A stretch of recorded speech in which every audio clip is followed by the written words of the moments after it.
just looking at the last 1 year alone, if we look at artificial intelligence, the kind of tools that we look at the workplace now, starting from as simple as ChatGPT to Claude and then Copilot and other these things. Now, what we see is that these tools are changing dramatically. Right, so it was Yeah. yesterday the latest version of ChatGPT was released. Gemini released it 2 weeks back, right? And it's difficult to catch up. But the point is that who asked us to catch up? I mean, you don't have to catch up to such an extent. And even the AI experts that I get to interact with, they say the same thing. I mean, even we are not on top of the game in terms of the changes that are coming in terms of the AI tools and gadgets. And for example, now the discussion about AI agents, that you can develop your own agent and then he'll do it for you, right? Or she'll do it for you. So sometimes when Lou is not around, so Lou can start the conversation on podcast, but it will be AI agent of Lou taking the conversation forward with the real agent, with the real guest, right? But what we're looking at is that the world is changing very fast in terms of that. So the point is that if we look at this, the thing that I see is that the rate of change is increasing. And if you compare it with the last 10 years and then again compare it with the Yes. 50 years and then 100 years, so three frames, for example, you'll see that the rate of change is increasing. And if rate of change is increasing, then the skill that we need is the one that you've been talking about, which is change management, right? How do I deal with that change?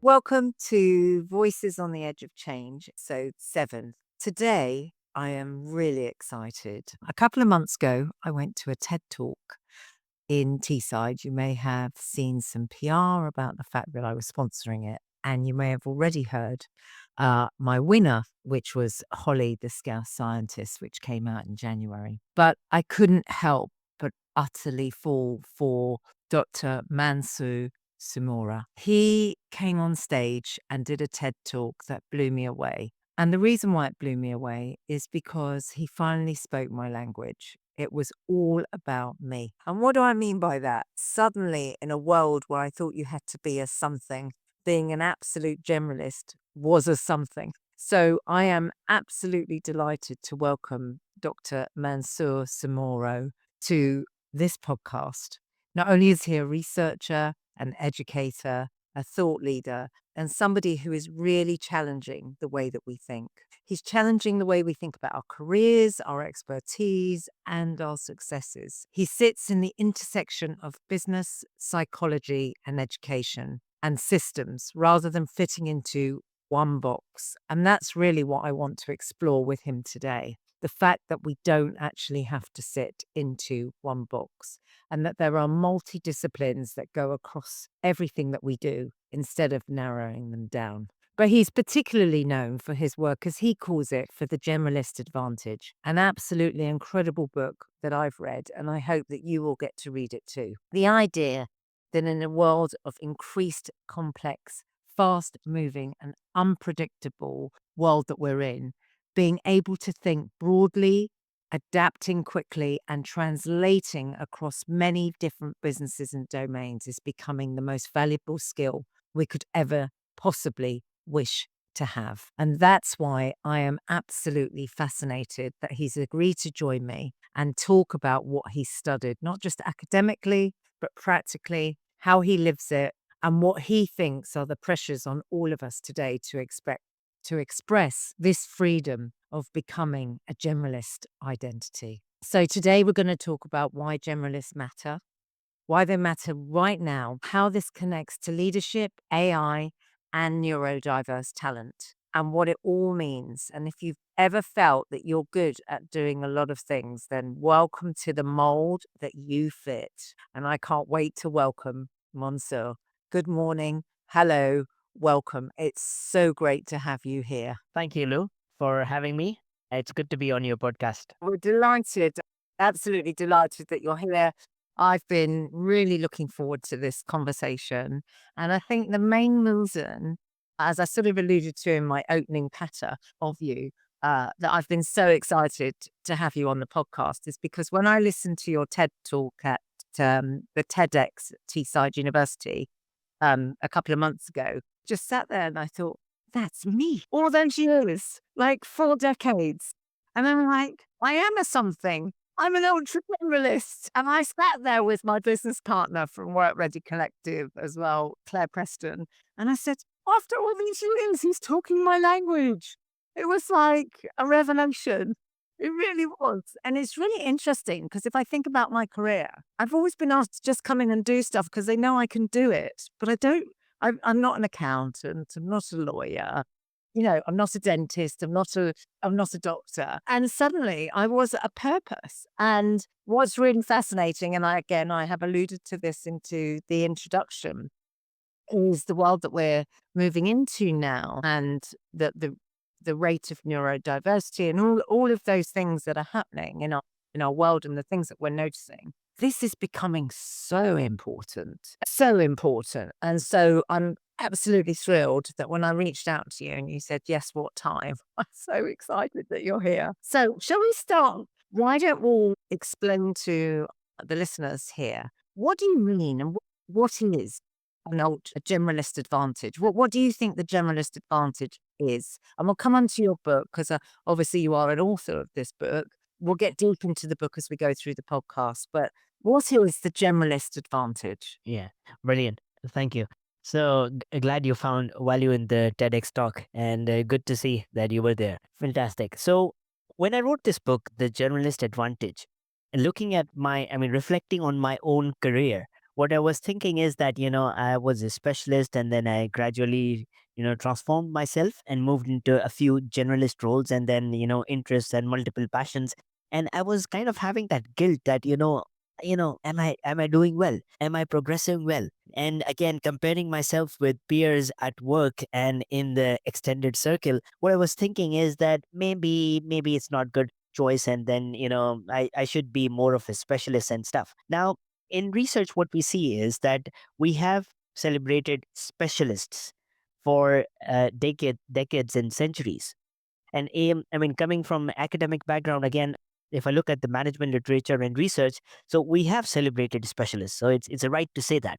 Right? So we want individuals to be youngsters to be experts at something, master at something, and that is fine. But then that's not the only way to do it, right? So that led me to work on the potential of generalists. So what I did was I studied close to 2,500 executives over the period of 3 years. And what I found out was that generalists are okay, and not just okay, they are brilliant.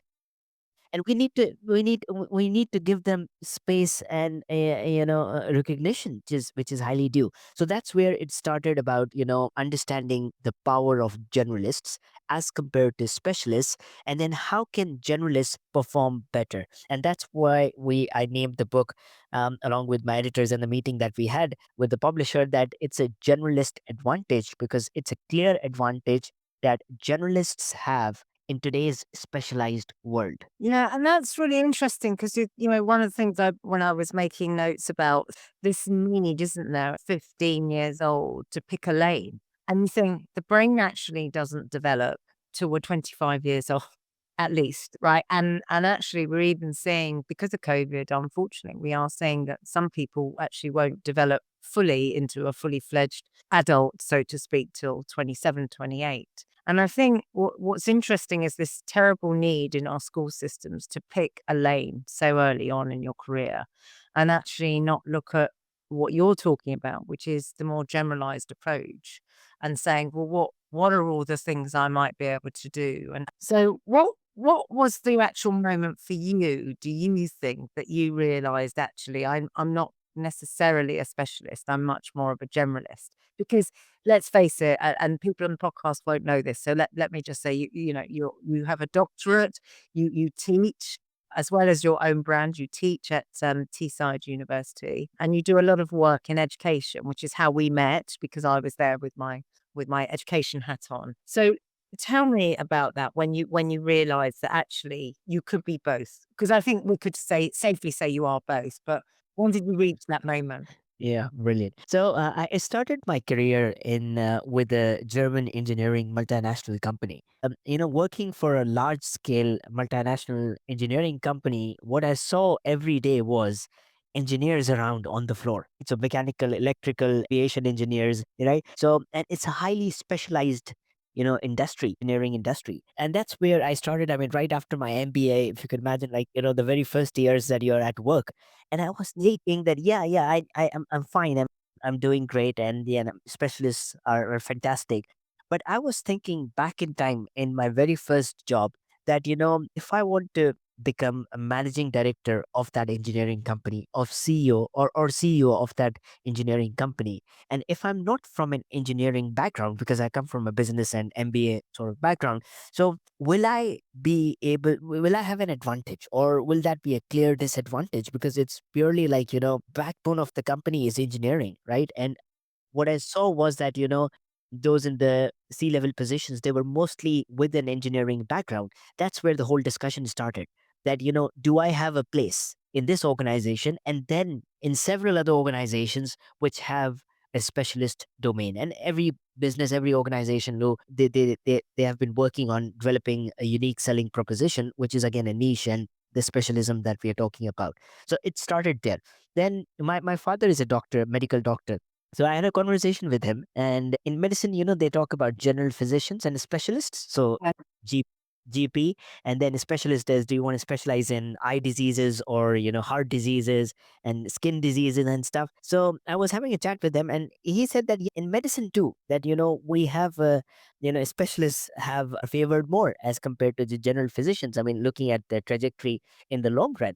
So I said, yeah, that's fine. But in business, does it make sense? And that's where the discussion started.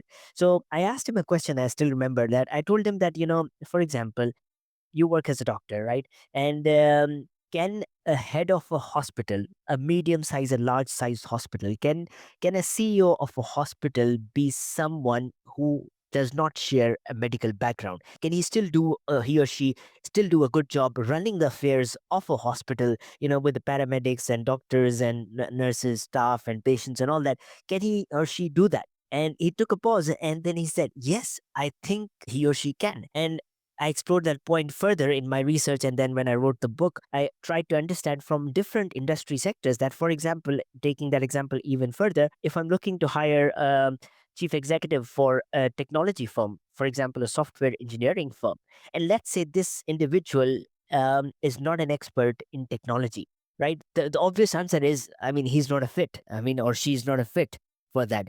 But the world is changing now. What we're talking about is that there's a common denominator between organizations, and that is people. And working with people, leading people, the basics remain the same to a great extent. Certainly, there are nuances. Certainly, there are nitty-gritties involved and some complications involved, and each sector, each industry is unique from that perspective. But there's also a beauty of common denominator, which is people, and that's what I'm trying to explore as generalists, that they do fantastic. And that's where the whole journey started. Back to the question that what triggered you to go on this path and try to compare specialists with generalists and then work on the framework and the models for generalists. And I think what I'd like to add to that, because this podcast is called Voices on the Edge of Change, right? And I set it up because I've worked in change management for well over 20 years. And by the time people listen to this podcast, I'm going to be very excited because I'm actually launching a really big change product into the marketplace in March, which isn't for the podcast yet, but it's coming and it's very exciting. And one of the things that I think I noticed about change managers or people that work in change management particularly is that actually they're not specialists. Okay. What they are people that can adapt to understand the environment that they're in to help others to adapt to that new environment. So from old to new. And if I think back to all the projects that I've personally worked on or that I have seen others worked on, the reason why the change managers in those respects have been very successful is because actually they have generalist skills. So if I take something that most people would understand based on your example, I had to deliver the iPlayer, the BBC iPlayer, to the whole of the BBC before anybody understood what it was and before we had phones that looked like this, right? The iPhone. They were flip Nokia things. You could just about read the screen. They were tiny. And I was going out explaining to people that I will be able to watch you on here. I will be able to stop you when I feel like it. There's loads of things I will be able to do, right? Now, I'm not an engineer. The irony is, Mansoor, is that I spent 9 years in BBC engineering, right? And I actually helped with one of the largest procurements in understanding how the technology was going to be rolled out across the BBC. I'm not an engineer. Yeah. But what I could do, I think, as a generalist, trying to play back your theories and everything that you're talking about, is that I could, and I'm very neurodiverse, so maybe that's got something to do with it as well. Don't know. But I could always see things that people can't see. I could see the roadblocks. I could see the challenges. But what I could also do, and this is what I see with all my change colleagues, is translate something really complicated into a very simple language. Yeah. And I think, having read your book and listened to you on stage and watched your podcast, not your podcast, sorry, your TED Talk, which I will put links to when we go out with this podcast here, how important having people with all of those skills is really important. And, my family didn't even realize that. I was brought up in a very traditional Jewish family where I was the only female. I'm sure as an Indian gentleman, you can understand this. So it was just deemed that I would marry well and not work. And actually, what I really wanted to do was run my grandfather's businesses, which were hairdressing salons.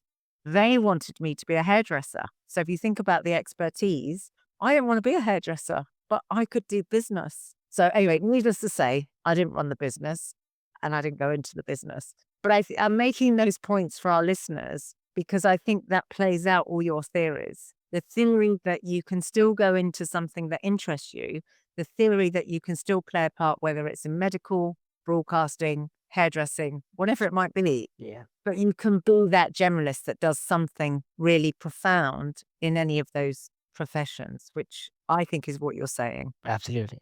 Absolutely. I mean, and initiative at BBC with the iPlayer. Yeah, exactly. I mean, and translating, translating those ideas into simple stuff. I mean, that's what generalists do and thrive on, right? So generalists are in a better position to connect than specialists because they are not deep down into one area.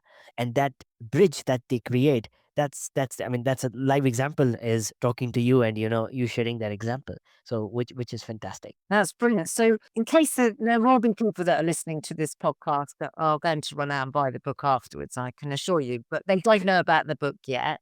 So, let's give them a flavour, a little bit about when we talk about the 4 types of generalists. So, how did you break that down? Give me a view of what 4 types of generalists look like. Yeah, brilliant. Fantastic. So what I was looking at is that in the age of artificial intelligence, so in the age of algorithms, when I look at the leadership frameworks and models, so we have plenty of them. But the point is that with the changing dynamics of artificial intelligence, is there something that we need to change in organizations as managers and leaders? That's what I was looking at. So that's the context I had. In studying these profiles, what I found out was an interesting combination between skills and domains. So skill is simple to understand, right? So I mean, I'm skilled at doing this, I'm skilled at doing that, so that's fine. But now what I found out was that in the age of artificial intelligence, it's important to have a diversity of skills, breadth of skills as compared to depth of skills, right? So that's the first insight that I had. The second perspective, the dimension that I was looking at was the domains. And we don't talk about domains. Now, domain, to make it simple, domain, when I say domain, I'm talking about the industry or sector. So, for example, if I work for a banking industry, or if I work for an oil and gas industry, if I work for aviation industry, and we don't talk about much about that. We think, yeah, but every industry is the same and stuff like that. But I mean, I think there's a beautiful, actually there's magic working from one industry to another, right? And the more industries you explore, you realize that this is brilliant, right? And that's what consultants enjoy the most. That they have one meeting today in this boardroom in a for example in a healthcare company, and the next day they are in another boardroom with an oil and gas company, right? That contrast is powerful, right? And if you can, Yeah. yeah, Sorry to interrupt. So yeah, don't apologize, but I would say that being a consultant now, that's the bit I love the most. yeah, Exactly that. Last week I'm at BOC. The week before I might be at the MOD. yes. Yeah, and whatever it is, or I'm working in retail suddenly, or it's fantastic. Yeah, I mean that lights my fire. Yeah, exactly. So it may not be a fit for everyone, right? So there are people who want to stay in their own zone and they find it a bit difficult to step outside their regular boundaries. So it may not be a fit for everyone, but it's absolutely fine. But then for those who enjoy this, and just like as you mentioned, and the spark that you're talking about, in that case, there's a clear advantage that we get by moving from an industry to industry. Now, in the short life that we have, looking at the life age analysis and economics a bit, but looking at the short lifespan in terms of the working lifespan that we have, each one of us will not have the liberty to work for 7, 8, 9 companies in terms of moving, and especially those 7, 8, 9 companies or firms as they come from different sectors, because mostly what we see is people move within the same industry, and employers are at fault and they should take the blame for that as well. Why is that so? Which we talk about it later in terms of hiring and promotions. But the point is that when I talk about domain, I'm looking at industries. And what I see is that in the age of artificial intelligence, the more industries you've explored, then as a result, you've developed a rare skill, right? Which is, outside the industry advantage, right? If I put it. Right. So I was looking at skills on one side and domains on the other side. And by comparing those two dimensions, to put it in a simple way, X and Y axis, I was able to see that there are four kinds of generalists, right? So in my book, as I can show in the cover, so I was able to find that there are four kinds of people that, we see at workplace. And this is what I talk about in the book. So the thesis of the book is these four types of generalists. And just to quickly share about each one of them, so readers can read more about this later on. But to quickly share in a simple way, so when I look at this green kind of people, right? So these green people, I've named them as shallow generalists. These are essentially experts. So in organizations, we have a lot of them, right? We celebrate them, we appreciate them. But the point is that are we hitting the saturation with expertization or specialization, right? And AI is a game changer here. So it's actually artificial intelligence, and the pace of artificial intelligence, that is the one that is driving this change in the opposite direction of specialization, right? Otherwise, I don't see that in the next 50 years we would be talking about the power of generalists to such an extent. But it's actually the need of the hour. So the first type of people that I see in organization are specialists, which is the green one, right? And which is simple, right? So for example, tax accountant, for example, somebody who knows how to do take oil from the ground, right? So engineer, petroleum engineer, for example. So they're all experts, right? The second type is domain generalist. Now domain generalists are the kind of people who have moved between industries, right? So they worked for some time in the financial industry, right? So and then they switched to maybe an automobile industry, or maybe they moved from Yes. there to a industry, right? So it could be any industries. Now, everybody does not have that kind of career path, right? So I talk about the transition in terms of careers in one of the chapters later on, but that's the second type of people that I saw. The third type of people here that I found out was skill generalists. Now, these are the people who have not who didn't get a chance to move between industries, but they certainly have moved between different departments, different functions, different disciplines within the same organization or within the same industry, right? So, for example, they worked for 7 years in this company, but then they were working in marketing, but at the same time, after a few years, they were moved into, performance management or maybe financial controlling. Right? So they got a bit of a flavor on the go, staying in the same industry or staying in Yep. the same company. So that's the third type of people that I saw in my research. And again, the reason I'm putting these four as separate is that if you are here or here or here or here, you have clear advantages and not so good advantages by staying on that track. So, what I was trying to do is to distill these four types and to see that number one, if I'm here, so what can I do to improve my leadership path? But then the second point is that in my team, I have 6 colleagues, right? So, two of them are here, three of them are here, one of them is here, four of them are here. So, in that case, do I know how should I deal with them or work with them or lead with them or work, I mean, essentially go forward with them in the organization. So it's a intelligence on both sides for myself as a leader, but at the same time working with the team in the organization in terms of team management. Yeah, so that's the third one, just to finish off the fourth one. Yeah, so the fourth type of generalist that I saw was the ultra generalist, and this is actually a combination of both skill and domain. So these are the kind of people who have moved between industries, but they also have got a diversity of moving between different disciplines and departments and functions as they were moving industries, right? So they have a best of both worlds kind of arrangement over here, and that's what I call them as ultra generalists.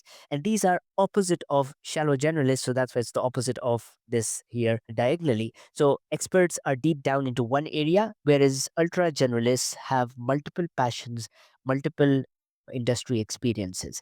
And what I talk about the general when I talk about the generalist advantage, what I'm talking about is that you may be here, you may be here, you may be here. Hey, if you're here, absolutely fantastic, but wherever you are, you have a path to take, right? And that path can be different. You can from here to here, or you can move from here to here, which is something I talk about in my book later on through the case studies that I've mentioned. And I think it's really interesting why you're mentioning all that, because I suddenly thought, oh, actually, maybe I'm not an ultra generalist. Maybe I'm a skills generalist because I spent 25 years at the BBC. But actually, if I look at my whole career path, because I left school at 16 and I've been Yeah. working since then. So I'm into my fourth decade by a country mile. So I now can say wholeheartedly and feel very clear about the fact that I am an ultra generalist. But obviously I didn't start that way. And that's a bit like the career path that you won't start necessarily as an ultra generalist, but you might end up an ultra generalist, which is where I feel I've come on that. And I think because I have been fortunate enough to spend enough time as a specialist generalist, but to be allowed to be an ultra generalist in later life, because I've been able to go out as, in my case, as a consultant. That won't necessarily be the case for many other people. But that to me is really interesting, because we hear that I remember growing up and people would say to me, you're a jack of all trades, but you're a master of none. But actually, I'm a master of change management, I might argue. Some people might say I'm not actually, but anyway, just this with jury might be out. But essentially, if somebody said to me, where's your real skill? Then my real skill is actually applying change Yeah. from one way of working to another. So you might argue that that is where I master, but I have to have ultra generalist skills to master that one specialism. And you started quite early, right? At the age of 16. So certainly you have a clear advantage of that too, right? So, Right. yeah. So brilliant. Yeah. And I started as an apprentice. I mean, if we look at where we are today, and if we look at the kids, I mean, you work in a university in areas of the UK that are really quite deprived. I think sitting in London, and until I started the work that I'm doing with Work Ready Collective, I genuinely think that most people certainly in the southern side of the UK have no understanding of what's going on in the northeast, northwest of the country, and probably other areas. Those are the ones that resonate with me at the moment, because that's where I'm doing most of my work. So I think this sort of opportunity to say to younger people today that actually don't worry if you don't know what it is you want to be. The fact that there is a skill out there, which is a generalism skill, that actually being a generalist in something is actually a really great thing. I think what you mentioned, and I just want to link back to some of the notes I made on this link back to AI, that it is taking us in the opposite direction to everything that we know. We know that we're in the middle of an industrial revolution. We know, and again, I say this with caution because I don't want to be misquoted, that the education system is 200 years old. And the world that we're moving into, we're still preparing our future generations in a really old way of working into a new way of working, and some of which we don't yet know. We do know that 30% of the next round of workforce need to be neurodiverse, because they need to be able to help us to think differently. So curious when we talk about jack of all trades, master of none, that line. What's the flip side, firstly, of being a generalist? And what are the risks today, do you think, that we have to manage in being whether it's a specialist generalist, an ultra generalist, or just a generalist? Yeah. Yeah. So I think, I mean, this phrase, right? So jack of all trades, master of none. I mean, that has been quoted again and again for centuries now, as with a negative connotation, right? So, for example, right? So, and generalists find this a bit insulting, right? So, jack of all trades, master of none. Actually, and again, there are a few different versions that I've read over time, right? So, the last one that I read was that jack of all trades, master of none, but then there's no full stop there. So there, the sentence still continues, but you were just told the first bit of the sentence. The full sentence is, or the full phrase is, jack of all trades, master of none, but better than one, right? I love So that. The better than one. yeah. So they took that out, the last bit, which says that yes, jack of all trades, a master of one, but then better than one, right? So I mean, so specialists, they have one core skill, so they are fantastic in terms of that. But then they are jack of all trades generalists, but then they are better than one, right? So because we're talking about usually two to three skills that generalists carry, and then in some cases 4 to 5 primary skills that we're looking at. So that's in terms of the phrase that you're talking about, right? Looking at how we have seen this. So, Jack, you're talking about the risks associated with the generalist. So, certainly, this is a comparative world, right? So, and there is a trade off, right? So, if you work on a generalist path, certainly there will be a few things that you won't be investing in. Right. And that's absolutely fine. And same is the case with specialization. When you go deep down into one area and specialize in that area, certainly there are other areas that get affected, but that's fine. That's the track that you've consciously taken. So, with generalists, what we see is that sometimes the point is that they may risk overgeneralizing, right? So for example, it's an actual case study. So we were looking at, for example, taking somebody from British Telecom, and they were doing fantastic there. And then how about we need a turnaround at British Airways? The leader did fantastic at British Telecom. And again, not going too far, so looking at the same cultural dynamics in the country. So if we plant this leader from here to British Airways, and because he has done fantastic at British Telecom over the last 7 years, right? So I think it should be a piece of cake for him or her to just go there and start getting results. I mean, right from the next day, or if not from the next month, right? So that's what we were looking at, and that it's going to be fine. I mean, it's more or less the basics are the same. So the flip side in terms of generalists is that sometimes they risk over generalizing. So they might try to attempt whatever they attempted at British Telecom, at British Airways, which may or may not work, right? Right. So generalists sometimes, and they have to take that part of the blame sometimes, that they know that number one is that they overgeneralize sometimes. So there's a caveat over there, so we need to be mindful about that. The second one is that we are not talking about superficial generalization, right? So superficial generalization is that, I know a little bit about this, I know a little bit about this, and I know a little bit about this, right? That's not going to cut it anymore, right? So when I'm talking about generalization, I'm talking about consciously deciding that these are the three areas that I'm good at, and the delta between these three things can be dynamically different. For example, one thing that I'm good at is cooking, the other thing that I'm good at is maths, and the third thing that I'm good at is financial numbers. In no, financial numbers is the same thing as math, but the third thing could be that I'm good at maybe parenting, for example.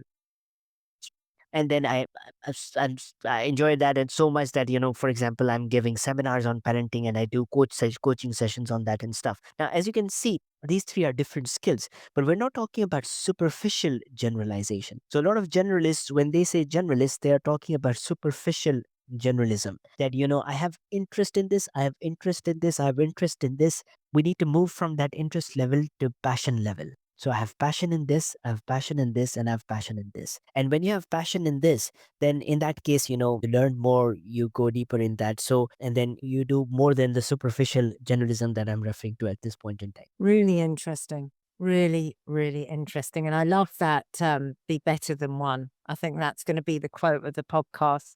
Because I think, it has always just felt that if you are a jack of all trades, actually, you're not very good. And I love the fact that we're turning that around. So, talking about turning things around is a good segue into lightning speed and where we are with AI. And depending on when you're listening to this podcast will depend on where we are with AI because we're recording this for 2026. But AI, we know that AI, it's been around for quite a long time, but we haven't really paid much attention to it. So all of a sudden we think it's here and we think it's really fast. It does feel, if I'm honest with you, that it is going at lightning speed. So if we have to look at a generalist, regardless of whether they're ultra specialist or whatever, and we look at AI and we look at generalists, what do you think might actually thrive there for a generalist Yeah. with AI? So, like trying to break this in simple terms, just looking at the last 1 year alone, if we look at artificial intelligence, the kind of tools that we look at the workplace now, starting from as simple as ChatGPT to, Claude and then Copilot and other these things. Now, what we see is that, these tools are changing dramatically. Right. So it was yesterday, the latest version of ChatGPT was released. Gemini released it 2 weeks back. Right. And it's difficult to catch up. Right. Yes. And so, Can I just tell you, have you had that upgrade to the iPhone? yeah. It's like changed everything. Exactly. There is kind of, technology fatigue that we're talking about, that it's difficult to catch up. But the point is that who asked us to catch up? I mean, you don't have to catch up to such an extent. And even the AI experts that I get to interact with, they say the same thing. I mean, even we're not on top of the game in terms of the changes that are coming in terms of the AI tools and gadgets. And for example, now the discussion about AI agents, that you can develop your own agent and then he'll do it for you, right? Or she'll do it for you. So sometimes when Lou is not around, so Lou can start the conversation on podcast, but it will be AI agent of Lou taking the conversation forward with the real agent, with the real guest, right? But what we're looking at is that the world is changing very fast in terms of that. So the point is that if we look at this, the thing that I see is that the rate of change is increasing. And if you compare it with the last 10 years and then again compare it Yeah. with the 50 years and then 100 years, so three frames, for example, you'll see that the rate of change is increasing. And if rate of change is increasing, then the skill that we need is the one that you've been talking about, which is change management, right? How do I deal with that change? Right? How do I break records instead of, breaking myself, that, I can't cope up and, okay, I'm done now. So laptop lid down and stuff, right? So it's back to change management. So and when I look at this with this accelerated change that we're looking at in the age of artificial intelligence, generalists are in a better position because they move between different domains and skill levels relatively fast. Yeah. So they have proven track that, I was here, but then I can also be good in here. And then I was here, but then I can also be good in here. This,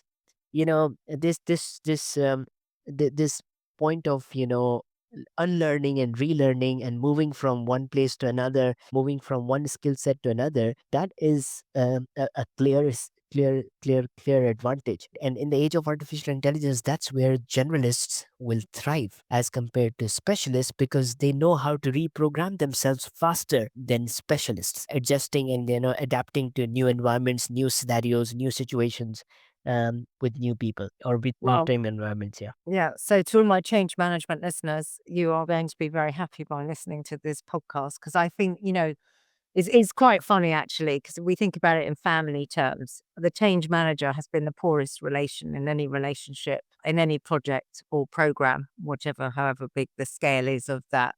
And they're always brought in late. They're always expected to do the most work and they're always the hardest hit. So I find that quite interesting actually in your analogy. And I also just want to pick up on another thing that you mentioned, again, just for the listener, I really liked is, who said you had to catch up? Because I think, in the world that we're in, the fear of not being on top of everything every day. And I know, and I'm not taking away by any means, because I have a daughter with ADHD. So trust me, I'm really not taking away from the fact that people suffer from ADHD. But somebody did say to me the other day, don't you think we've all got ADHD now? Because Hmm. I was sitting here trying to think about something really, really deeply the other day. I locked myself away in my office. I had my computer open.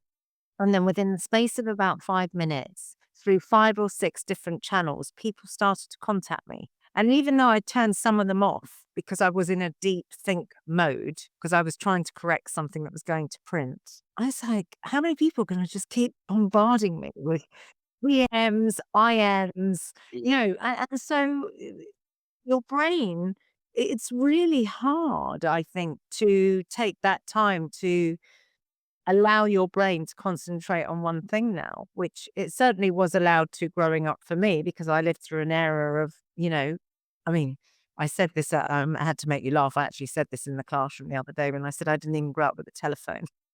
They're like, what do you mean? I remember my grandmother or my mother having a lock on the telephone, because it was so expensive that nobody could make a phone call unless it was an emergency. So this instantaneous need to be in touch or to answer, I think it's really important what you say about who said you need to catch up. So let's move on to, because I've talked quite a bit about ADHD, dyspraxia, dyslexia, which I can never even say the word, dyslexic, which I am. And there's some wonderful people like Jamie Oliver and Richard Branson and Made by Dyslexia and other people that are doing, and I've interviewed people on my podcast. I've got a fabulous lady that I've spoken to who actually used an addiction to cope for her ADHD. And she's now Serena Palmer. If nobody knows her, they should listen to her podcast. She's actually, doing lightning work in helping people with addiction to not be addicted anymore through their ADHD. But I just wondered, how does this play out for you and your theories in neurodiverse talent? Because I think I said to you at the beginning of this podcast, I think one of my superpowers has been that I see things in projects that people can't see. I don't know how or why. I can't explain it. I just know if we're going to fall over, where we're going to fall over. I can tell you. So how does that play out for the likes of autistic, dyslexic, ADHD, and maybe even some non-linear, cross-connected ways with all of that? Yeah, yeah. I think that's a podcast in itself, by the way. Oh, we'll have to get you coming soon. So I mean, it's two things. I mean, I've been reading and researching a bit around neurodiversity at workplace, and is that an advantage and or not, or then how do we embrace it, and then looking at from different angles. Now, the first thing is that 50 years back, 60 years back. I mean, if we talk about this kind of people. These kind of people have a ADHD profile or autism profile, or they're autistic, for example, right? But this diagnosis or prognosis, right? So this is something that we're talking about now, right? So 10 years, 20 years, 15 years that we have seen attraction and momentum around that. But it has existed before. I mean, if that's a condition, then it has existed before as well. But then we were not recognizing it as a pattern that, this is something like this. And, is that a problem or not? Right. So for example, in ADHD, if a kid is like way too active and that's where we say hyperactivity, right? So it was seen as a sign of that, there's something wrong, right? So we need to calm him or her down. But what I see now, and this is reading from different studies, and again, I'm also a learner in this space, right? But what I see is that those with neurodiverse background, especially ADHD and autism, they should be proud of themselves. It's a magical skill. It's a skill set. I mean, it's all about knowing oneself, right? So certainly there are two or three things that where I put people around or people around me off sometimes and stuff like that, or maybe, and again it varies a lot depending on the kind of autism spectrum that we're talking about, right? ADHD diagnosis as well. But the point is that certainly this is not a limitation. That's what I'm trying to say, is that coming with an ADHD profile or autistic profile, I think you are bringing more to the workplace in terms of change management than what specialists can bring to the workplace. And again, there are different numerous researches. So, for example, one of the research I was reading, it says that there's a clear evidence that ADHD profiles, these colleagues right from the start in their childhood, they are faster in terms of learning new languages. So if they move to another country and if they have to learn a new language, for example, French language, Italian language, or Arabic language, right? So they did a study and they saw in close to 800 respondents, they saw that there's a clear advantage that ADHD people will grasp a language faster. And if they are at their early years, they will do it even faster. But even in comparing in a mid age, they will still do better, right? So if learning language can be taken as one of the areas of learning, then there are other bits of learning that we need to do in organizations. So certainly they have a better profile. And again, Sorry, I'm just going to yes, interrupt there for a minute because I want to hold on to a point that you've said there that I think please. is so critically important for education. If we were allowed to name our children a little earlier, then how fantastic would that be with that profiling and data to actually understand that if you have a child that is ADHD in this particular example, that we should concentrate on subjects at school that would play into their skill set, in this case, linguistics. Because I remember the argument I had at schools, well, many schools, but particularly in primary, with my daughter when they kept saying to me,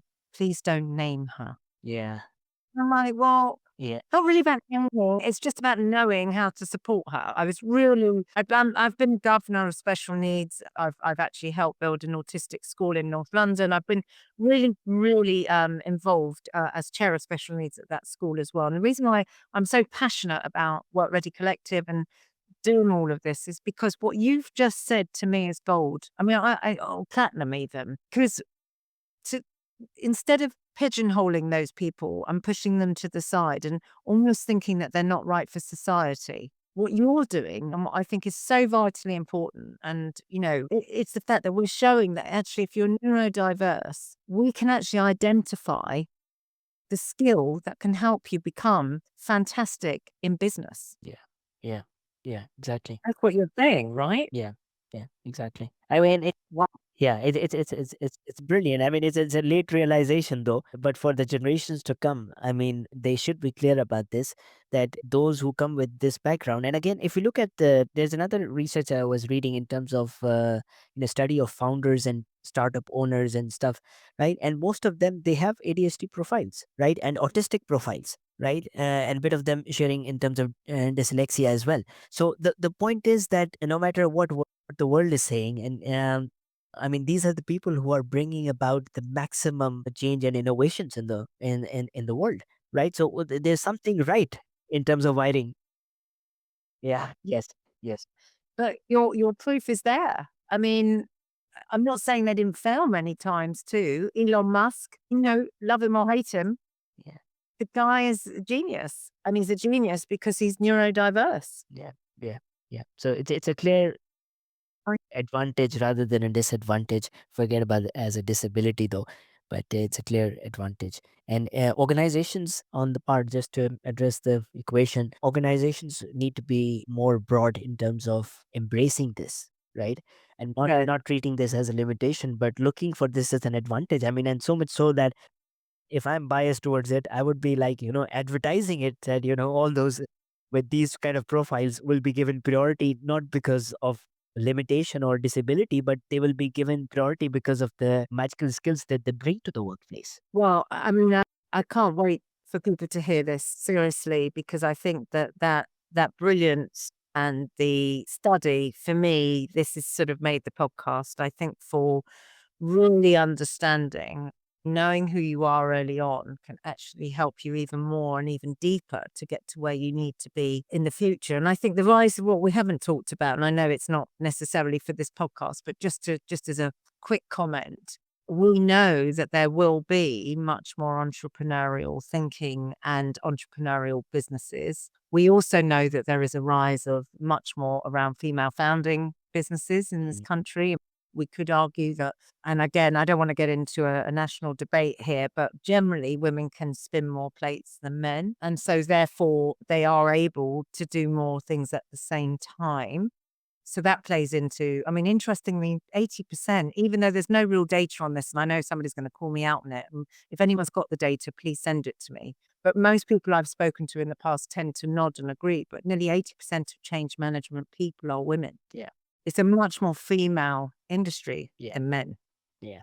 And I've done a podcast, which I'm just going to hark back to, with Christopher Harvey, who is in change management. He's on one of my very first podcasts, and he talks about why he only employed women in his change management team. So have a listen to that one. Brilliant. But so we've sort of answered some of this actually. So I was going to ask you, if someone in their early career is unsure where they should go deep, what's the best advice you could give them? But we've covered it a little bit. But is there anything else you want to say? I have no idea. I'm at that point where everybody's saying I've got to be something. What's the best advice you could give them right now? Yeah. In short, the best advice would be that explore more, sample more, and develop a wider range early in your career. Right. So something Right. that, the book David Epstein talks about in this book, range, is also along the same line, but he has studied more, people from sports background and athletes. But it's the same trajectory, that the more you explore and the early you explore that diversity, the better it will be for your career. Because one quick example here, I know we are running short of time, but one quick example of a friend of mine, he was a pilot for a commercial airline in Malaysia when I was working in Kuala Lumpur. And he had a fantastic career as a pilot in one of the top three airlines. And during the time of COVID, when the planes were grounded and he was laid off 1 year in that period after that, and that's when he realized that, is there anything else that I can do apart from flying planes? Yeah. Right. And that's not something I can do, like, okay, maybe create some space in that room and I'll do that, or I'll do it on the road. No, you can't do that. So, though the skill was fantastic, but what he was thinking is that, am I lost? Am I worthless now? So just because the world has changed, right? So there's nothing that I can do.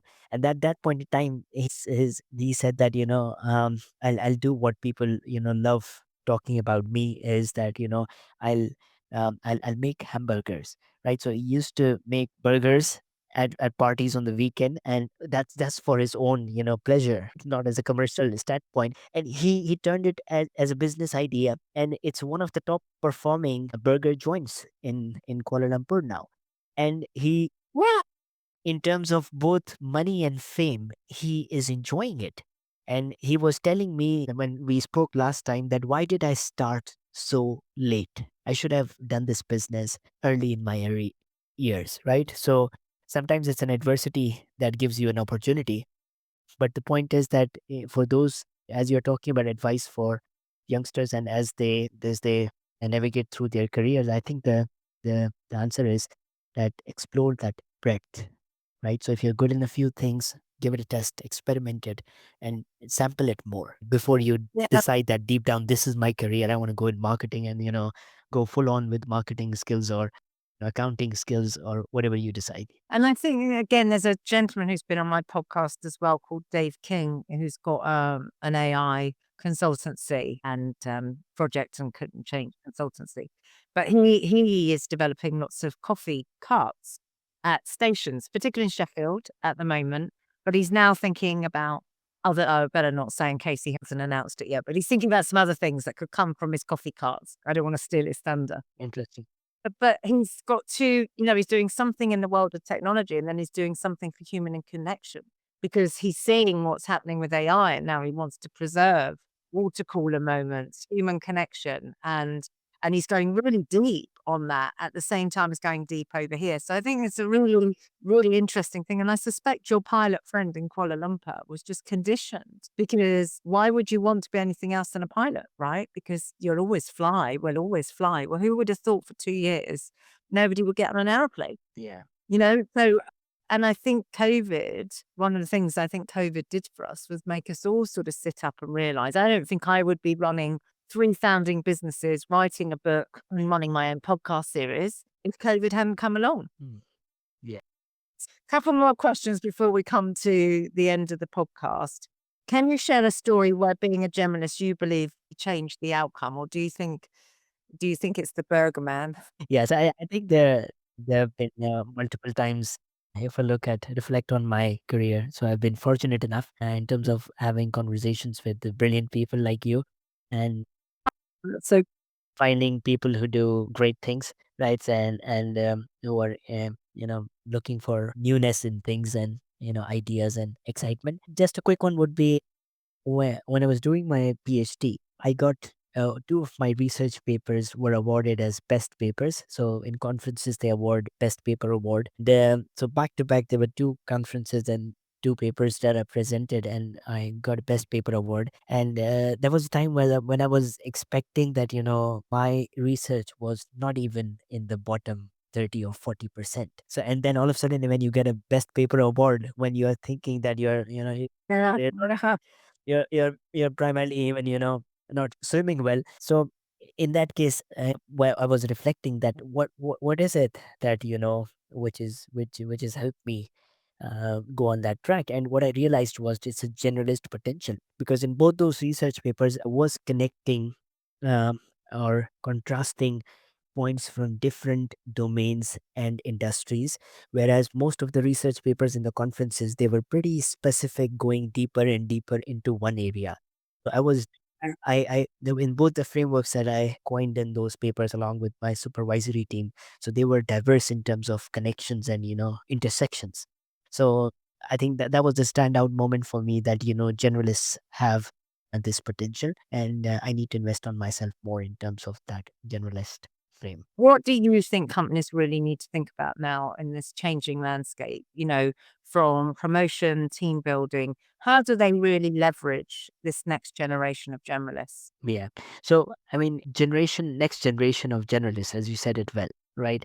So, I think what employers need to do is that they need to be more open about hiring non-specialists, right? And Right. do it for your own good, right? So, don't do it as for the support of generalists. Don't do it for that. Do it for yourself as an organization, because you'll soon realize, and this is a talk to employers, that you'll soon realize that your peers, your competing firms, they will be at a clear benefit with the generalists in the workplace. But because what we have seen is that generalists have tendency to innovate more in organizations as compared to specialists, right? So you may need specialists, absolutely fine. I'm not asking don't hire specialists. No, that's not the point. They both have to coexist in the workplace. For a long part of our time, the hiring patterns have been biased towards specialists. That needs to change, right? And this needs to change, not out of force, but naturally it has to be done Ro- in the background of artificial intelligence and the changes that we're looking at. How many companies do you think really understand that right now in a percentage term? Well, Have you got on that okay, picked so up as well? that's based on the companies that I meet and interact, and the clientele and the work that we do. So I would think I would suggest 30 to 70, right? So I mean, 70% of the companies are still on the track that specialists have more potential, but 30% of them. So for example, there's a recent advertisement online by one of the energy companies in the UK, and it's a beautiful advertisement, and it's a hiring for generalists, and saying that if you have curiosity to do something, and it could be anything, and if you have multiple interests, then just apply to us. We'll create a place for you in the organization. Wow. And this is the first time I've seen that organization as open as that, saying that you show us what you can do, and we'll tell you what we can do for you. Wow. Okay. That is quite amazing.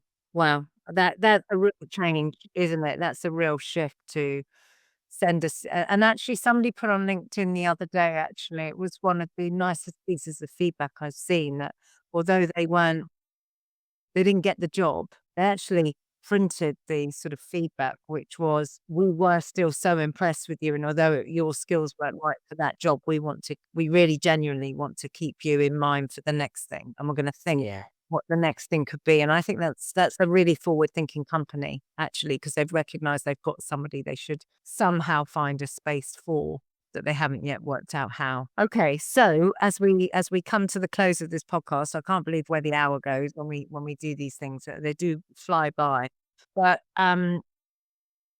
I mean, we sort of answered it in question 9, but if you're there thinking about the landscape of your next HR, you're looking, because most organization charts, right, as you said, still favor specialists. For someone who's always felt good about lots of things but not great at one, what would you say to them now? Yeah. So if the generalists are listening, right? So I want to say them that, you guys are okay, right? There's nothing wrong with you guys, right? And even if the world does not recognize you to the extent they should, I would want you to invest in the diversity of skills that you have, the diversity of potential that you have, and the curiosity that you have, and the stimulation, intellectual stimulation that you have. The same thing that we talk about ADHDs and autistic people and stuff, that their curiosity is on a next level, and that's what the world needs now, right? When we talk radical innovation, when we talk about entrepreneurship, right? So anything that goes away from the traditional entrepreneurship, that has to come from, there's a high chance that it will come from the generalist track rather than a specialist track. So all those generalists who are listening to your podcast, the message is that you guys are fantastic, right? And if nobody has said this to you, me and Lou are telling you this right now, that you people are great. Get going with that. Yeah, I love that. And they are, and we need them to stand up now, don't we? We need them all to be counted. So, as Mansoor has said, If you have any doubts, don't have them after listening to this, and please pass on not just this podcast, but Mansoor, would you like to tell people where they can find out a bit more about you, where they can buy your book, where they can watch your TED talk? I will be putting all the links into all of my socials, but for the sake of this podcast, somebody's driving, suddenly thinks, how do I bookmark you? Where do they find you? Yeah. So they can go on my website, which is my name, mansoorsoomro.com, MANSOORSOOMRO.com. So over there, I have all my talks listed, my media appearances, the articles that I publish, links to the books, right? So the book is available pretty much everywhere from Amazon, UK, US, Canada, to bookstores, to libraries. So, but there are certain links available there just for those who are interested in purchasing the book and reading it. And if you get a chance to read the book, please do share feedback.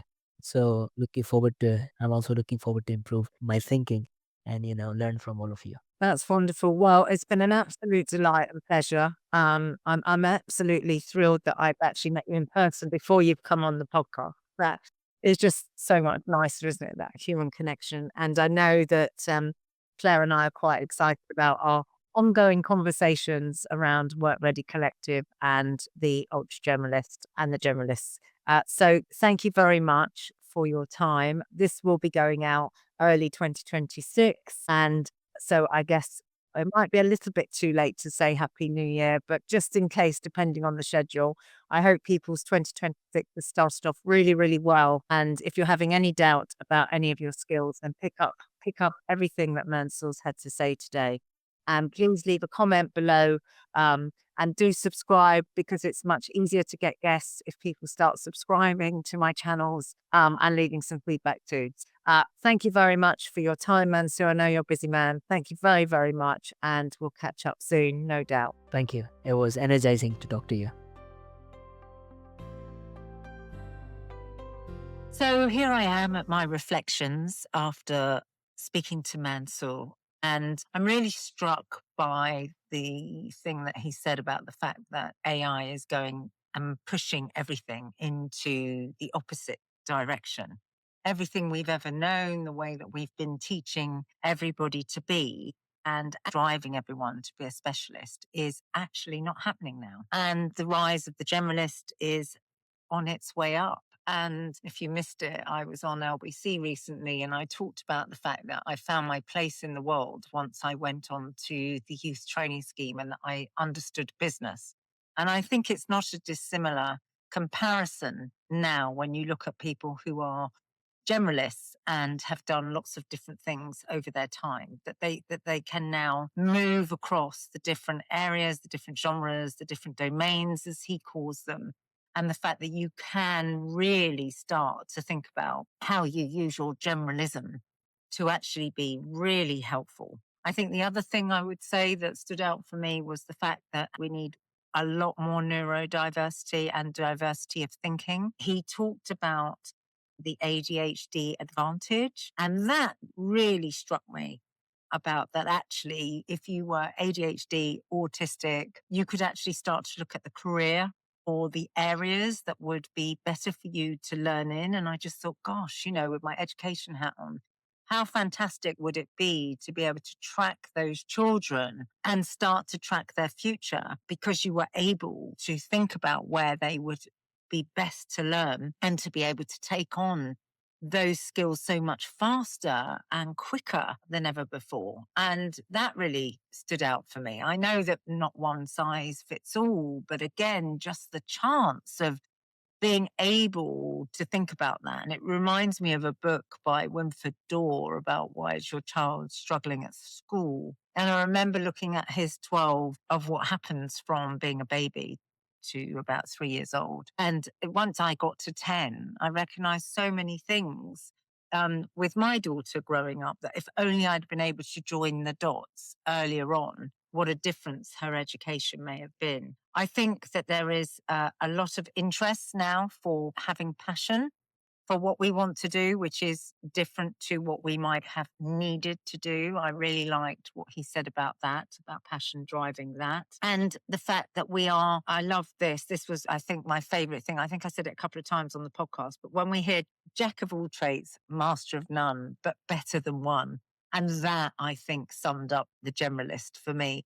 The fact that it isn't all about specialism. It isn't all about staying in your lane. It is about moving around. It is about diversifying. It is about getting into different places. It's about, in the face of adversity, seeing positivity. There were so many things that he said, and I really also loved that story that he talked about, where that gentleman, I only realized that he couldn't fly planes anymore. He was a Malaysian pilot that ended up creating one of the best places to eat and buy burgers.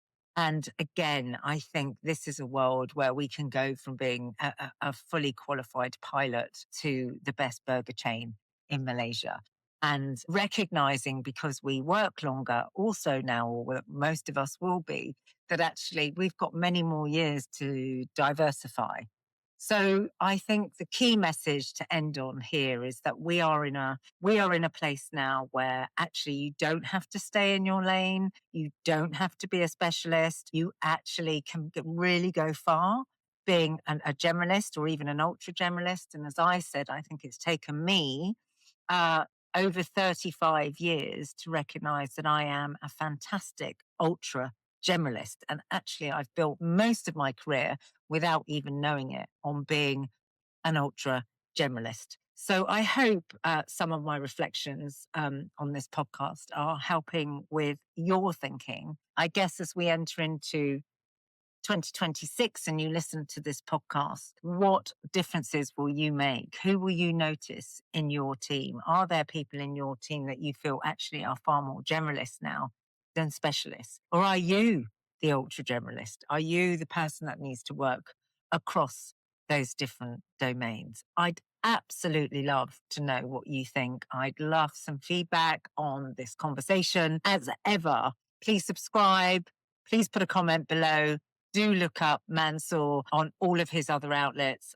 The book is fantastic. I think it's one of those Bibles that you just have on your bookshelf. And trust me, there's no commission in this whatsoever. So take a look at his website. Everything that you need to know about him will be in the links below. But until my next podcast, I wish you an ongoing happy 2026. And please drop me a comment or subscribe below. Thank you so much.